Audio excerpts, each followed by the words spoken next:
Buenas tardes a todas las personas que se conectan en este momento al conversatorio online INRED Radio TV Libre, que se transmite por www.inred.org. A los cibernautas les recordamos que nos pueden enviar sus comentarios y sus mensajes a nuestras redes sociales. En Facebook estamos como INRED Derechos Humanos y en Twitter como INRED 1. El día de hoy damos la bienvenida al conversatorio online La homosexualidad no es un delito, su lucha y sus retos. Para ello saludamos la presencia de nuestras panelistas, Nua Fuentes, activista transfeminista y una de las accionantes en la acción de protección en contra de la marcha Con mis hijos no te metas.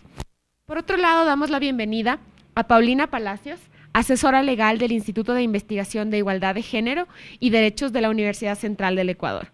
Bienvenidas, muchas gracias por su presencia. Este 27 de noviembre de 2017 se cumplen 20 años de la despenalización de la homosexualidad en el Ecuador. Este fue delito hasta noviembre del año 1997. La penalización de la homosexualidad se registra en el Ecuador desde el Código de 1906, que sancionaba la sodomía, y en 1936 específicamente la sanción para las relaciones entre dos personas mayores de edad del mismo sexo. Esto estaba sancionado en el artículo 516 y esta práctica era sancionada con de 4 a 8 años de reclusión. Vamos a comenzar con Paulina Palacios. ¿Por qué cree, doctora, que el derecho penal sancionó durante 90 años las relaciones homosexuales? ¿Cuál cree que es el origen de este tipo de prohibiciones? Muchas gracias. Gracias y un saludo cordial a todas las personas que siguen esta programación alternativa. Yo pienso que lamentablemente la norma tiene mucho que ver con el entramado social y con los patrones socioculturales que se están viviendo y que se han vivido en estas décadas que tú mencionas, fueron las que hasta hace 20 años tuvieron esta vergonzosa situación frente a los derechos humanos y a la identidad e igualdad que tienen las mujeres y hombres por su diversa orientación sexual o identidad de género.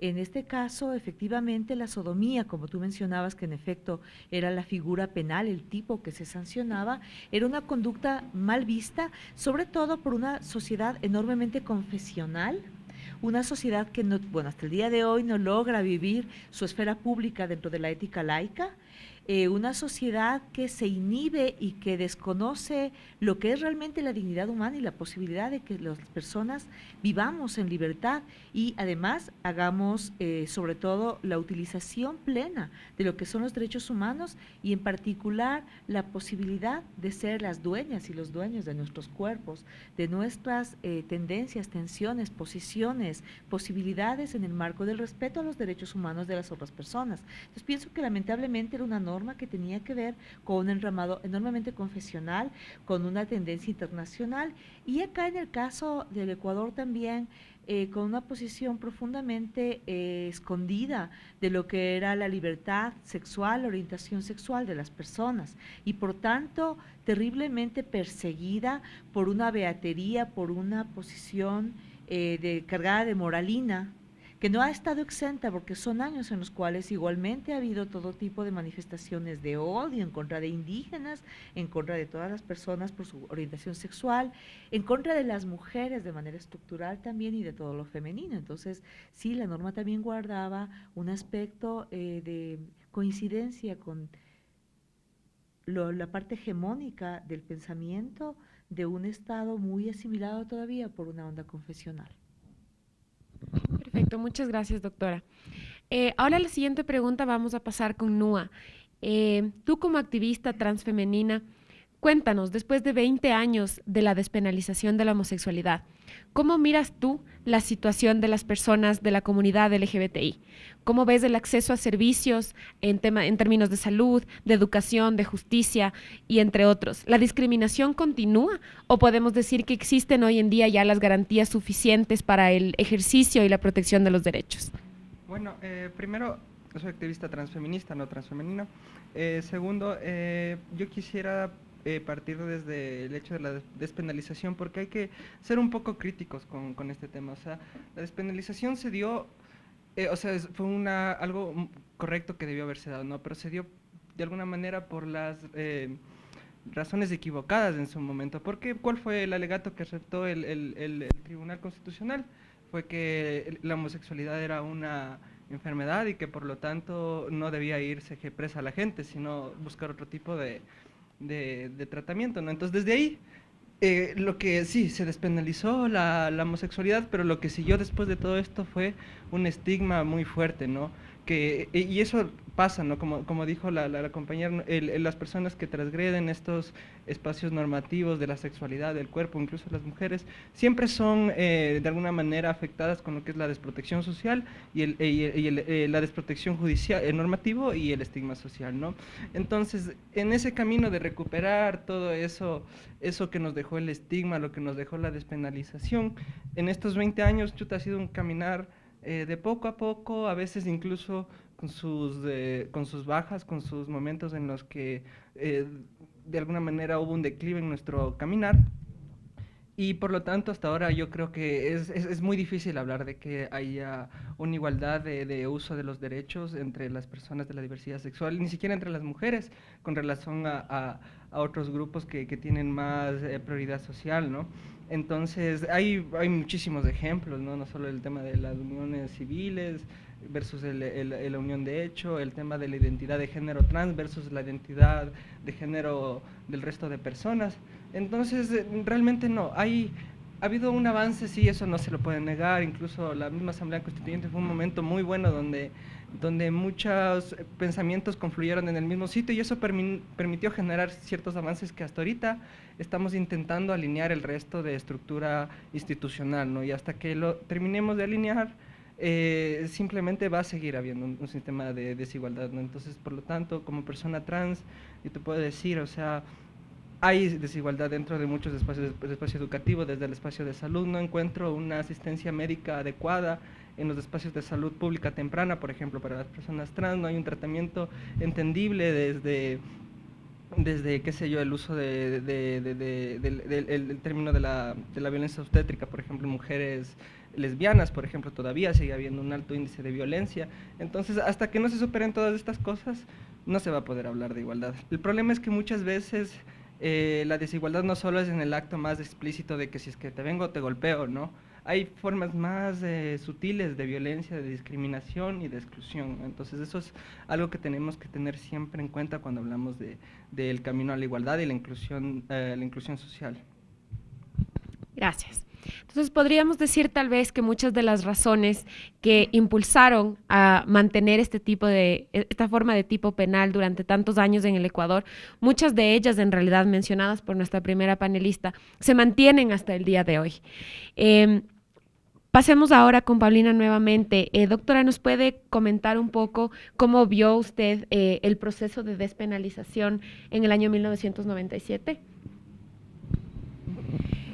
Yo creo que con los límites que mencionaba Nua y que es una cuestión de un debate permanente en los espacios de derechos humanos y en los espacios más específicamente colectivos de personas trans, como mencionaba también Nua, de transfeministas, etcétera, siempre ha sido un punto de oposición, el punto de partida, el origen de la despenalización, que fue una sentencia de Corte Constitucional que no abocó conocimiento de lo que lo que pensamos que debería ser lo justo, la razón por la cual se reguló que la norma penal era inconstitucional, que no era posible que se siga penalizando, que se siga planteando como que fuera un tipo penal, un delito en contra de la sociedad y en contra del Estado y por tanto perseguible, una situación como la homosexualidad.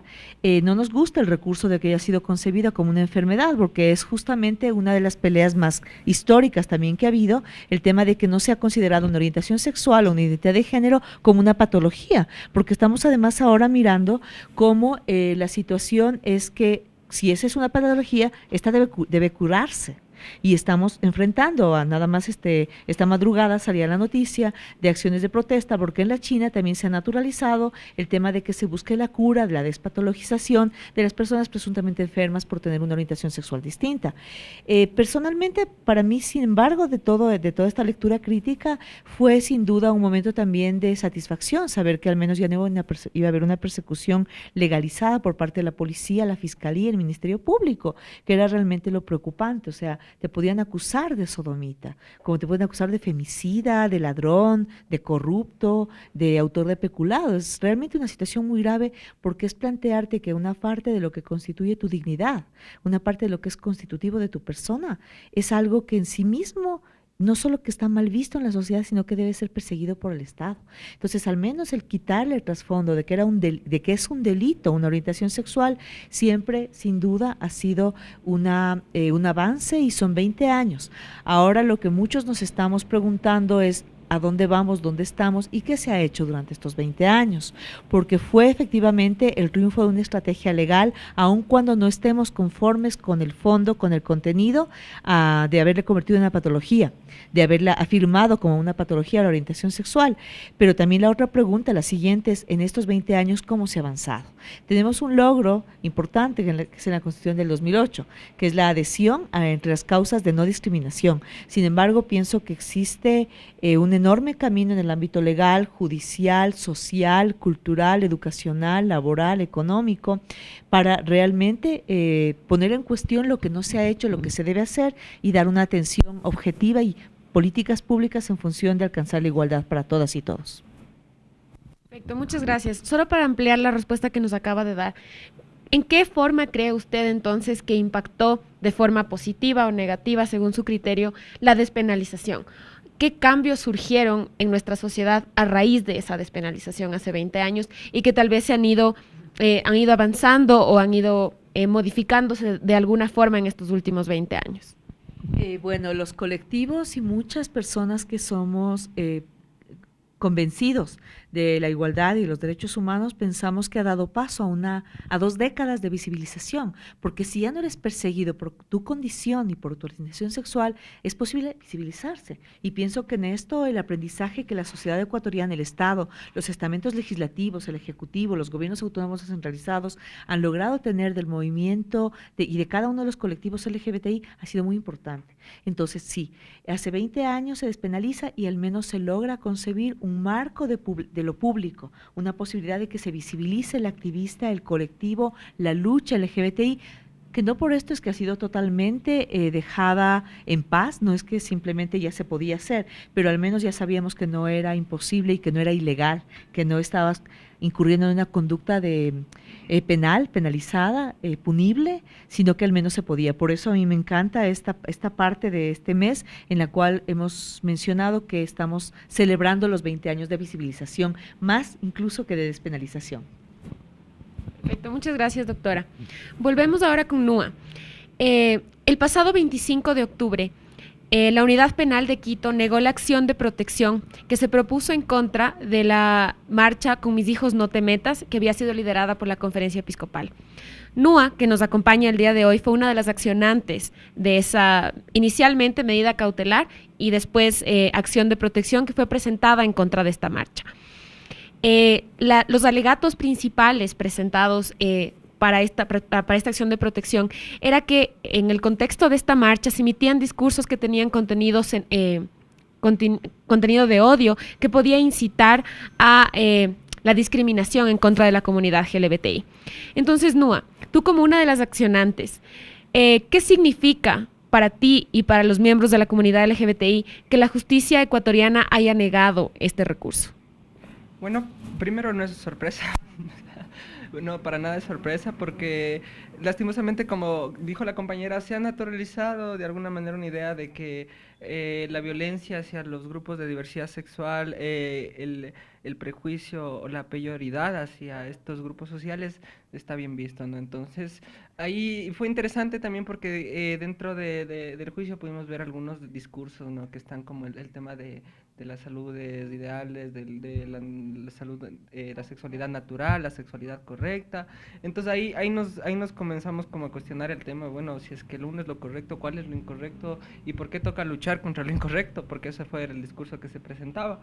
Entonces, partiendo de eso, bueno, yo creo que más que haber esperado que sea como una solución esta medida cautelar a un problema que está sucediendo, yo al menos desde mi punto de vista como activista, es como es un paso más, ¿no? En el visibilizar un problema que existe, ¿no? Entonces la mayoría de gente está acostumbrada a generar este tipo de mensajes de odio bastante fuertes en espacios sociales, incluso aprovechando sus posiciones sociales o sus posiciones, qué sé yo, comunicacionales, políticas, etcétera, ¿no? Para generar discursos de odio, ¿no? Pero generalmente estos no tienen ningún tipo de consecuencia.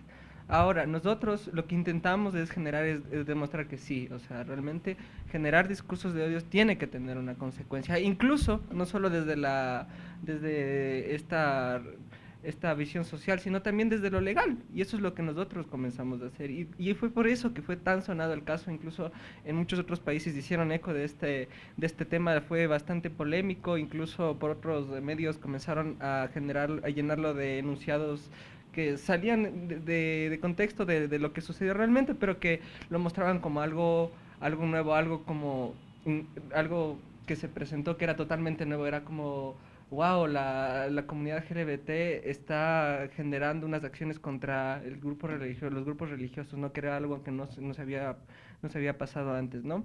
Entonces, sí, obvio, no digo que no sea decepcionante que haya salido así la sentencia, igual nos demuestra que sigue habiendo este tipo de visión, sigue habiendo esta despreocupación por los mensajes de odio vertidos dentro de nuestra sociedad, sigue habiendo una despreocupación sobre la realidad de violencia que viven las personas LGBT, porque como lo decía una de nuestras abogadas, el tema es de que se está generando discursos de odio a un grupo de que por sí tiene índices de violencia muy altos, ¿no? Entonces eso sí nos hace pensar, o sea, realmente como sociedad, como grupo común que buscamos la igualdad, realmente estamos viviendo la igualdad, estamos luchando, estamos ya cerca de la igualdad. Yo creo que no, aún falta por luchar, y este de aquí es un pequeño peldaño para llegar a esa igualdad, y obviamente no va a ser el último, tiene que haber muchas más instancias que debemos jugar, no solo en este caso, no solo en el espacio judicial, sino en muchos otros espacios.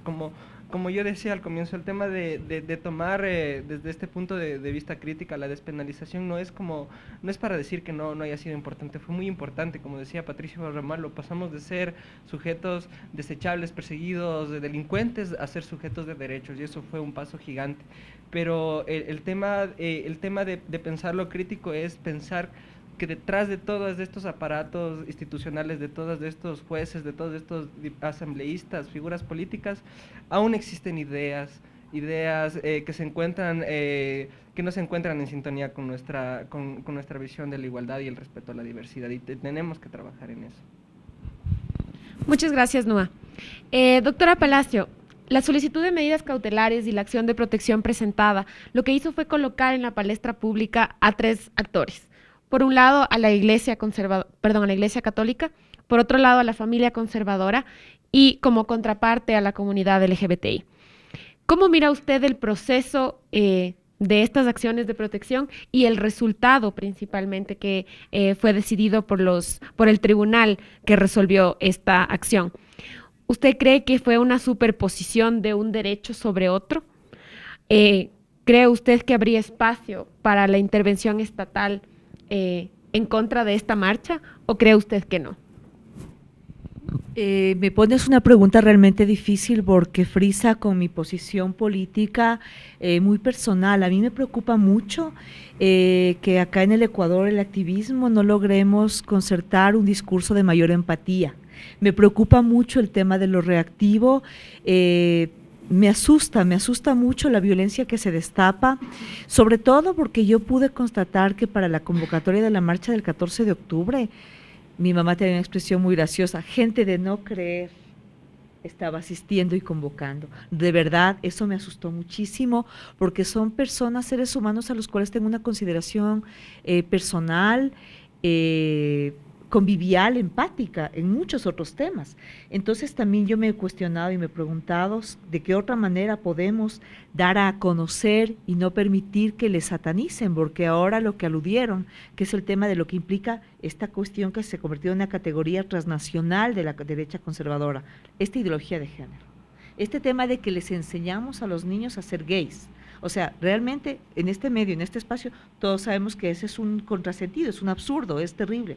Pero te digo que es una pregunta difícil para mí, porque yo parto de que me estoy cuestionando si estamos haciendo todos los esfuerzos posibles, suficientes y eficientes para poder concitar un cambio más estructural.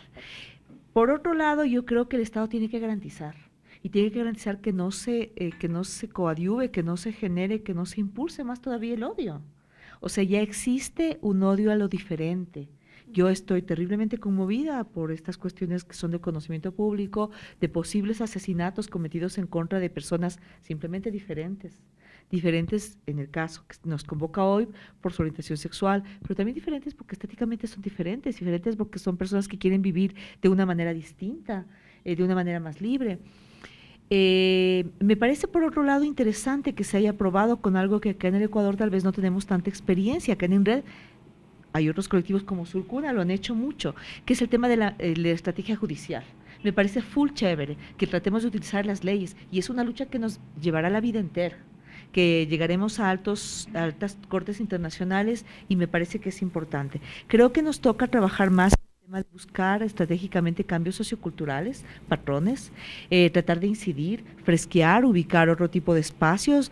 No todas las iglesias, no todas las sectas religiosas, igual que no todas las sectas políticas son malas. Creo que existen muchos guiños, creo que es algo que está muy entretejido en la sociedad. Pensamos que alrededor de un 8 o un 10% de personas tienen una condición sexogenérica, por llamarla de manera genérica distinta. Creo que hay que aludir a cosas que nos permitan permear. La medida judicial me parece que no era correcto que te la nieguen, porque era proteger algo que dice la Constitución, nada más. Sin embargo, claro, a veces todavía nos falta mucho trabajo, y yo asumo el mea culpa social, porque es terrible que tengamos que seguir trabajando nosotros mismos en concienticemos, sensibilicemos, ayudemos, vamos. Hagamos que los fiscales hagan mejor su trabajo, hagamos que los jueces y juezas tengan más sensibilidad. Y es agobiante, porque si te pones a pensar en todas las otras agendas no han tenido que entrar a sensibilizar sobre qué es malo robar celulares, sobre qué es malo romper vidrios de los vecinos. Sin embargo, nosotros estamos con ese predicamento. Entonces yo pienso y afirmo que el Estado tiene que garantizar los derechos, el principio de igualdad y no discriminación. Es un valor absoluto, es una cosa que estamos fallando en educar, justamente por no educar con enfoque de género, por no educar en la interculturalidad. Tenemos todavía jóvenes que están planteando, qué bueno que sea un piojoso menos. El día de hoy casi me muero a mediodía cuando vi un comentario de ese tipo en contra de un reciente asesinato por odio, homicidio por odio. Es de verdad terrible. Entonces yo y siempre coadyuvaremos desde el instituto a cualquiera de estas medidas judiciales, de estas estrategias que se puedan hacer, adelantar, avanzar, presionar, aunque en nuestro caso estamos más en el ámbito de la investigación y el activismo al interior de la Universidad Central. Muchas gracias. Ahora pasando un poquito a otro tema relacionado. En la Constitución del 2008, como ya lo mencionó la doctora, está garantizado el respeto a la orientación sexual y a la identidad de género, está prohibida la discriminación sobre la base de estos dos elementos también. Sin embargo, hasta el día de hoy podemos ver evidencias claras de que esta igualdad y no discriminación no se ha alcanzado. Hasta el día de hoy, hay un caso, el caso Satia, en que dos madres no pueden hasta el día de hoy inscribir a su hija como tal frente al registro civil. Existen actos de discriminación constantes en los espacios públicos, en los medios de transporte, en las universidades, en diferentes espacios. Y también continúan de manera un poco tapada, pero siguen existiendo las clínicas de deshomosexualización. Entonces, frente a todas estas manifestaciones de todavía rechazo a la comunidad LGBTI, le cuestiono, doctora, ¿cree que en 20 años es posible crear un sistema integral que garantice los derechos y que cree una situación contraria a la que vivió el Ecuador durante 90 años? ¿Y usted cree que estamos en este proceso? ¿Cuánto tiempo más necesitamos o qué otros pasos hay que dar para caminar hacia que esos derechos sean una realidad? Yo te diría que deberíamos partir de una cuestión radical, y radical en el sentido etimológico de la palabra, que es volver a la raíz. Yo insisto en el tema de la dignidad humana, o sea, los derechos humanos no son prorrogables, no puedes esperar, no puedes diferir, o sea, cómprate un carro y págalo a 24 cuotas, pero la política de Estado que corresponda a la igualación de derechos de hombres, mujeres y personas con una distinta orientación sexual e identidad de género no puede seguir esperando. No son muchos ni son pocos. Simplemente ahora yo creo que son demasiados, o sea, 20 años desde que al despenalizar la sodomía o la orientación sexual, ya deberíamos haber ubicado políticas, no sé si realmente la salida sea un sistema de protección integral específico, posiblemente sean normas técnicas para el manejo de cuestiones de derechos sexuales y reproductivos para las personas trans femeninas, posiblemente una reflexión al interior con una norma técnica en el registro civil y en los hospitales y clínicas en las cuales nacen bebés, niñas y niños intersex, que pueda realmente manejar de una manera apropiada a la gestación de ese ser humano con derechos, de ese ser humano como un ciudadano, como lo dice la Constitución. No creo que haya que esperar más, creo que hay que seguir trabajando, presionando, sobre todo motivando para que haya una conciencia social ciudadana realmente muy fuerte, muy sólidas, que permita que ya existan políticas y asideros para que la comunidad LGBTI se integre de una manera respetuosa con su diferencia, pero en igualdad de condiciones, oportunidades, y que se mida que esa igualdad es un hecho real y objetivo para las personas de toda edad que tienen una orientación sexual distinta a la que suponemos y creemos y pretendemos que es la normal, que es la heteronormada, que es realmente un contrasentido en el año 2017. Entonces, sí tengo un poco esta cuestión así de, pienso que es urgente, tenemos tenemos una normativa que declara las cosas de una manera correcta, como la Constitución, pero nos falta un montón. Muchas gracias. En este contexto del accionar estatal en favor de las personas LGBTI, en este momento en la Asamblea Nacional se está debatiendo la ley de violencia de género. En uno de los borradores iniciales de este proyecto de ley se habían incluido a las mujeres diversas. Sin embargo, en las últimas fases, en las más recientes dentro de la Asamblea, se eliminó esta referencia y se mantiene simplemente a las mujeres biológicas. Entonces, te cuestiono, Nua, ¿crees que es necesario que el Estado proteja a través de estas leyes no solo a las mujeres biológicas, sino a todas las mujeres? ¿Y en qué forma debería hacerlo? Bueno, yo creo que pensar en perspectiva de género, en políticas de género, nos obliga de alguna manera a tener una visión más amplia sobre la realidad de las personas, especialmente en el espacio sexogenérico, ¿no? Entre cómo nos construimos mujer, cómo se construye nuestra sexualidad. El término mujeres biológicas no me parece adecuado, porque yo creo que todos somos biología. Lo que sí, porque incluso a través de estas visiones de pensamientos como que se vuelve una jerarquía, ¿no? De los cuerpos que importan y los cuerpos que menos importan, que eso también es un pensamiento que lo hemos visto desde el activismo. Yo creo que es necesario pensar en una igualdad, en una diversidad, en una protección desde lo integral, ¿no? Desde la diversidad, desde totalmente en todas nuestras diferencias. No solo la diversidad, pensando en la diversidad sexual. Yo quiero recordar un pequeño momento que fue muy importante en la Asamblea Constituyente, donde se lograron meter en algunos artículos, ¿no? Yo hablo más que todo de la experiencia de Eli Vázquez, que es una abogada transfeminista, ¿no? Entonces ella decía que para ella generar el tema de la familia diversa, logró cruzar este tema por muchos otros lados, ¿no? Entonces pensaba, dice, no solo las familias LGBT, ¿no? Sino también hay familias de migrantes, familias extendidas. Entonces, no sé, pensar en qué la diversidad se parece a nosotros, yo creo que es una manera gigante de generar cambios sociales, ¿no? Entonces, exactamente, yo creo que aplicaría lo mismo si pensamos en esta política de la violencia contra la mujer. Pensar en qué de la violencia entre las mujeres confluyen todas, ¿no? Y en una política, en una solución que genere no tal vez una solución, pero una manera de remediación en un sentido estructural y no solo en un específico, como decir, ay, te pegan sanción, sino no, aquí el problema es la violencia, ¿no? ¿Y cómo funciona la violencia? ¿Quién ejerce la violencia contra quién? Aquí también a un comienzo mencionamos del tema de la violencia a las mujeres y yo quiero hacer un énfasis muy grande en el tema de la despenalización. ¿Cuáles fueron los grupos sociales que más sufrieron en el tema de la despenalización?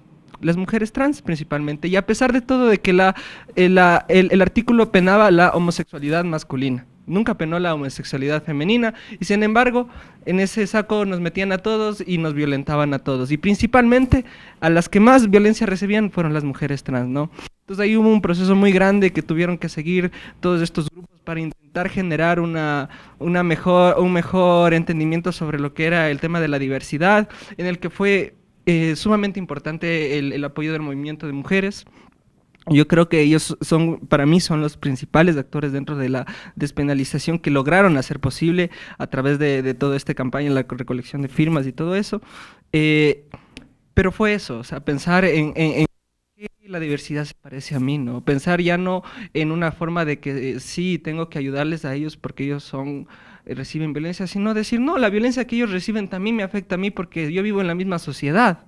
Entonces, por lo tanto, el problema que tenemos que pensar es la violencia que nos afecta a todos, ¿no? Si es que yo como mujer trans, recibo violencia, acoso, machismo, al igual que una mujer cisgénero, o sea, es obvio que tiene que haber una política que prevea ese tipo de violencia y no pensado en la violencia que solo recibe ella y excluirme a mí, ¿no? Eso no me parece ni siquiera algo que fuera completo, o sea, me parece un poco mediocre, ¿no?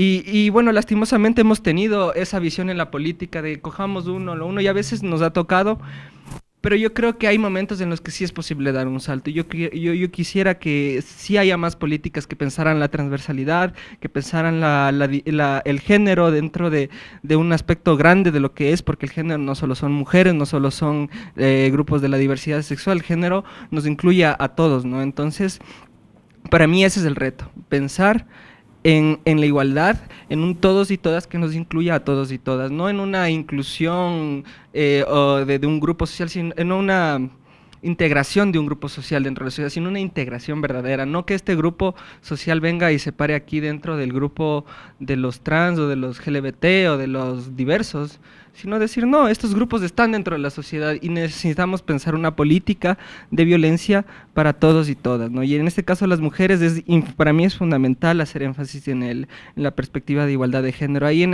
el juicio yo escuché una reflexión de un abogado que decía que es una visión monológica el género, ¿no? Y yo me sorprendía, digo, no, si el género lo que intenta buscar ser es una perspectiva que intenta abarcar la diversidad, no tanto la familia tradicional como la familia diversa, como la familia extendida, como la familia migrante, etcétera.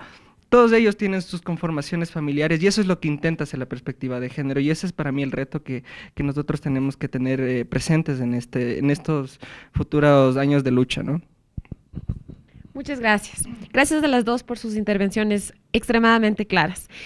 Para finalizar, les quisiera preguntar, ustedes que tienen mucha experiencia ya en la lucha por los derechos de la comunidad LGBTI y en temas de género, ¿qué exigir del Estado? ¿Qué es lo que se le debe exigir al Estado, por un lado, y qué es lo que se le debe exigir a la sociedad? ¿Cuál es el mensaje para las generaciones actuales y futuras en términos de proteger a esta comunidad? Te has puesto difícil. Yo pienso que es bien importante que el Estado recupere y construya realmente una ética laica y que ésta sea transversal.